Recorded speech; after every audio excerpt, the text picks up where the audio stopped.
Start. मी स्नेहल गायकवाड. आज आपण योग शिक्षण या विषयाअंतर्गत ताडासन आणि वृक्षासन यांची माहिती पाहणार आहोत. त्यामधील प्रथम ताडासन. तर ताडासन करण्यासाठी दोन्ही पाय सरळ ठेवावेत. त्यानंतर दोन्हीही हात सरळ वरती करावेत. त्यानंतर दोन्हीही हाताची बोटे गुंफावीत आणि पायाच्या टाचा सरळ वरती कराव्यात आणि खोल श्वास घ्यावा.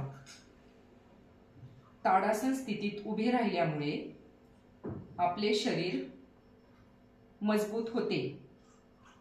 एका जागी स्थिर उभे राहण्याची सवय लागते, संतुलन राहते. अशा प्रकारे ताडासनचा आपल्या शरीराला उपयोग होतो. आता हळूहळू हात खाली घेणे, पायाच्या टाचा खाली ठेवणे. आता आपण दुसरा प्रकार शिकणार आहोत, वृक्षासन. वृक्षासन यामध्ये आपण दोन्हीही पाय सरळ रेषेत थांबवणार आहोत.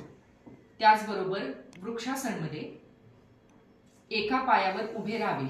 दुसरा पाय पहिल्या पायाच्या मांडीवरती घ्यावा आणि आपले दोन्हीही हात वरती नमस्कार स्थितीत ठेवावेत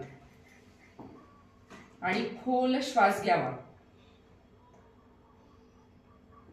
असे केल्याने आत्मविश्वास वाढतो, शरीर निरोगी राहते.